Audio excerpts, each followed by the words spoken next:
Hello, everybody. It's your friendly digital technology librarian, Christy here. We've reached another Friday, so of course, I have another Film Rec Friday ready for everybody out there.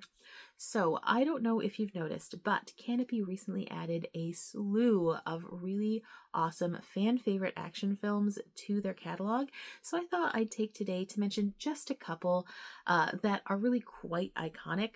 One is the start of a massive film franchise that is still going on today, that's actually based on a television series. So yeah, these are both titles that are available entirely for free with the use of your Milan-Berlin library card, as always. So without any further ado, let's get to the Rex. Okay, my first recommendation is a film that launched an entire franchise of incredibly successful and very, very popular films that is still going strong today, and that is 1996's Mission Impossible. So, for anyone who might not know, Mission Impossible and the subsequent films are all based on a television series that was also quite popular. The film series, however, of course, stars Tom Cruise as Ethan Hunt, the sort of head of an elite team of spies. And the first film sort of sets the scene. The first film also, I think, has very much a different tone than the subsequent movies. It definitely has a little bit of a campy vibe thrown in that I think is more of a throwback to that original TV series. It's not campy, but there's definitely a lot of nods to the tone of the TV series, I think, while also establishing itself as a serious action film. So just background, so you know what the story's about. Tom Cruise's character Ethan Hunt is a secret agent who ends up being framed for the deaths of his entire espionage team.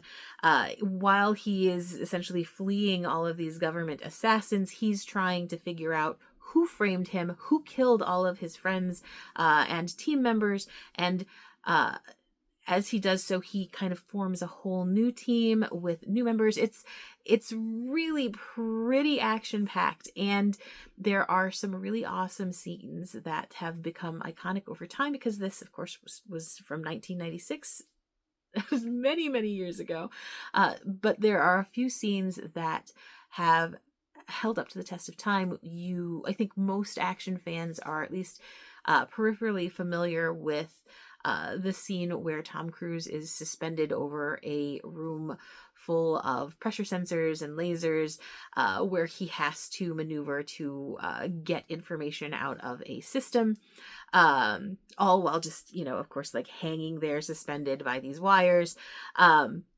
This is also the film where we really started hearing about Tom Cruise really loving doing his own stunts, and now it's gotten to be sort of an obsession with him. And if you follow like the stunt work in these movies, it does get progressively more and more challenging and more dangerous. So it's interesting to see that flow of time and how that has affected things. It is quite a tightly knit thriller. I think, especially if you've never seen it before, it's really fun to put all of the pieces together for the first time. But even post that initial watch, I think there are things to go back to see sort of, oh, now that I know exactly what's happened, how does this part of the story fit in? So it's good for multiple watches, I do think.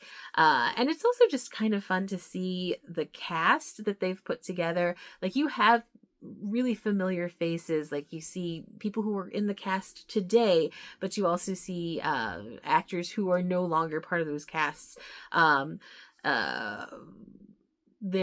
Reno has a small role in this, a small but vital role in this. Jon Voight is also in this with a pivotal role. Gabrielle Anwar, a ton of people who have had pretty massive careers. So that's always really, really fun to see. It's also one of those movies that it makes a really interesting jumping off point, because as we see in the subsequent films, how the storylines get a little more complicated, how you have, as I mentioned before, stunts that get more and more elaborate, capers that are more and more convoluted, but in a good way. So it's always good to go back to those very first like inklings of what this could be. I will say that this one does have a slightly different tone. So if you're looking for like Mission Impossible Fallout, or any of the or Ghost Protocol, this is definitely not quite the same as that. So it's kind of fun in that respect too. Um, so if you're interested, you know, the arc of action it's fascinating. So you've got this one that's more about the sort of cerebral aspects of espionage. You do have those iconic scenes like the hanging from the ceilings and all of that, and then some wild like helicopter chases. But from here we get, mid motorcycle chase fist fights. You've got scaling the exterior of the Burj Khalifa in Dubai. You have nuclear warfare. I mean, there's the escalation. That's really part of the fun too. So whether you're just looking for a really solid action film that's fun to watch and a mystery and a caper at the same time, or you are interested in seeing a really solid ensemble cast work together, or you want to revisit the series before the final installment, hint, hint, nudge, nudge. I don't know if it's really going to be the final installment, though they say it is, that's coming up in May, or maybe you want to watch these for the very first time. All four of the first films, that's Mission Impossible 2, MI2, Mission Impossible 3, Mission Impossible Ghost Protocol, I want to say is the fourth film. Whether you're going to watch all of those for the very first time, so you can get to the final installment, this is a really excellent jumping off point, because there I think are 3 more films post the first. I think there are 7 films total, not 100% sure on that, but you can at least get that first jump right here on Kanopy, again, entirely for free. So definitely worth a watch, and hope you do decide to check it out. Okay, my other recommendation for today is a movie that is also part of a very large franchise and is actually my very favorite installment of said franchise. It's not even the first movie. And that is 1991's Terminator 2 Judgment Day. So why am I recommending a sequel? One, the first film is not actually available via Kanopy, which is a bit of a bummer, but that first film I don't honestly think is 100% necessary to understand or enjoy Terminator 2. T2 does kind of stand on its own, though watching the first film certainly gives you a little bit extra context and background to what's going on. You know where these characters came from. But even if you don't have that, this movie is so action-packed, really from the first scenes, that you don't need it. Also, the plot's pretty basic. Run away from dangerous things chasing you is essentially the entire movie.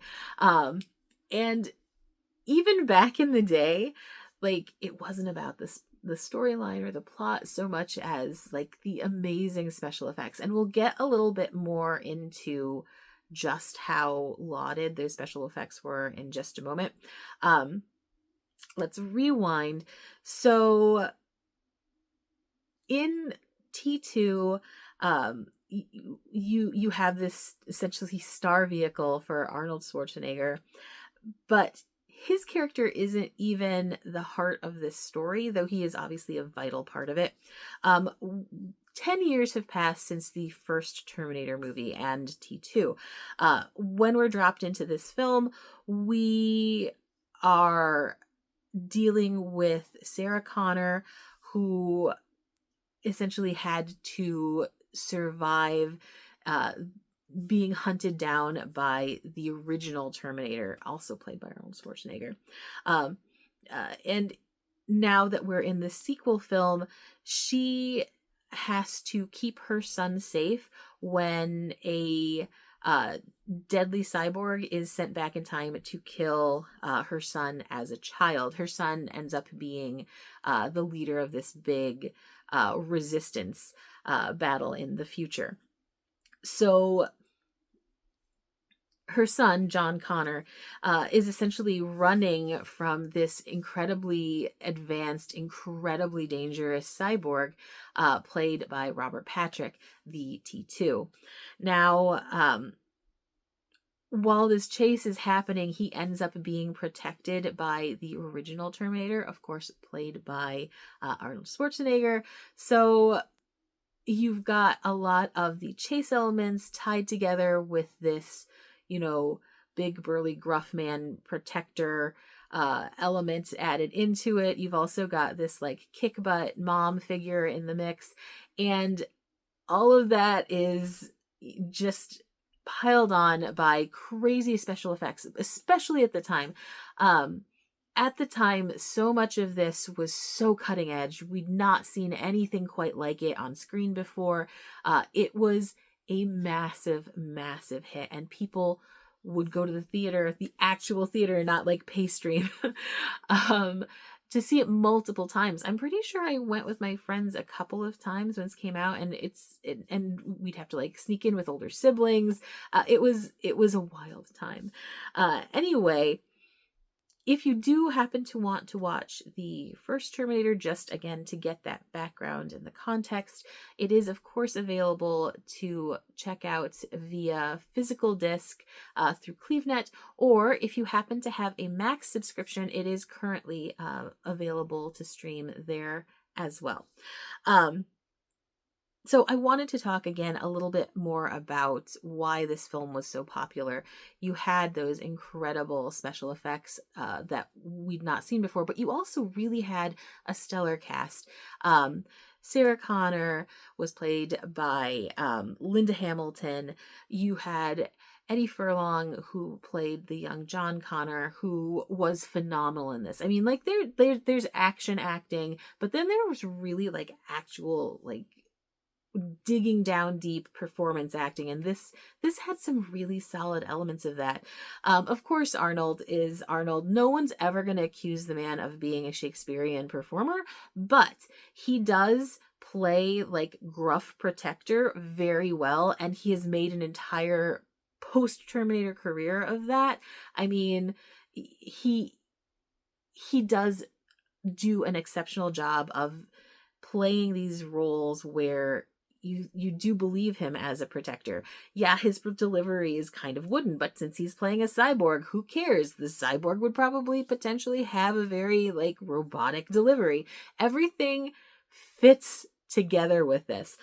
This movie also brought Robert Patrick to mainstream audiences. Now, Robert Patrick has never been like leading man big on a cast roster, but he has consistently put in brilliant character performance roles, and so I will always be grateful to T2 for that, because I've loved so many of the roles that he's played. Besides the fact that this is a really well acted movie, like the pacing, as I'd mentioned before, is so tight. Everything seems urgent. Like you feel this sense of impending doom all the way through. Like you are on as much of this race against time and against this super developed cyborg just as much as the characters on screen. Now, this won an enormous amount of awards when it came out, and I didn't even realize how critically lauded it was or how technically lauded it was. So of course you've got like the 92 Saturn Awards. Of no surprise, it sort of swept it. It won Best Science Fiction Film, Best Director, James Cameron. And for better or worse, James Cameron does this kind of movie very well.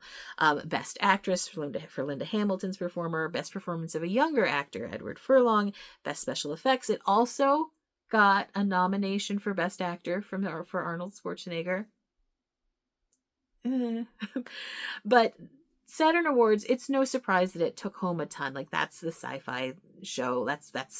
This is designed to win Saturn Awards. It also won like the favorite motion picture with the People's Choice Awards that year. Again, no surprise, it was a massive blockbuster hit. It got a whole long line of MTV Movie Awards, which just goes to show pop culture wise, it was the thing. What I was surprised by is that it won a ton of BAFTAs. It got Best Sound. It got Best Special Visual Effects. It also got Best Production Design nomination. And then the Academy Awards also lauded it Best Makeup, Best Sound, Best Sound Effects Editing, Best Visual Effects. It was nominated for Best Cinematography. That shocks me like nothing else, because these kinds of blockbuster pictures do not usually get those kinds of nods. If you're talking about action, it's usually like dramatic, like almost like Shakespearean level kind of action, like, you know, like war films and things like that. Terminator 2, I would never have guessed would have gotten a cinematography nod. Not because it's not filmed brilliantly, but just because this is not an Academy Awards genre of film, right? It also was nominated for Best Film Editing. That one's not as much of a surprise, but it's pretty impressive. This was also the first film at the time to win an Academy Award when its predecessor had not been even nominated. So the leap between Terminator 2, Terminator 2 Judgment Day was clearly huge. Both with box office performance and just production alone, like those, it's leaps and bounds. There's a reason why T2 is my favorite of all of the films, though I couldn't tell you if I've watched the latest Terminator movie or not. I think I stopped after Daenerys was in them. I don't know for sure if there's another one after that. I'm not gonna lie. But Terminator 2, phenomenal film. Highly recommended. If you get the chance, please do check it out. Totally worth the watch. Great action movie. Okay, so those were my 2 recommendations for this week and all of the action films that are now available. Strongly suggest you check them out. I was eyeing quite a few titles, but the ones I recommended today were the ones that just I had to rewatch. But yeah, if you happen to have any suggestions for themes that you'd like to see covered in the future, definitely pop those into the comments as well. Always looking for help in that regard. As always, thank you so much for joining me. This was a real fun one to give me the chance to watch 2 of my favorite action movies from the 90s. Again, thanks so much for joining me, and hopefully I will see you next time. Bye-bye.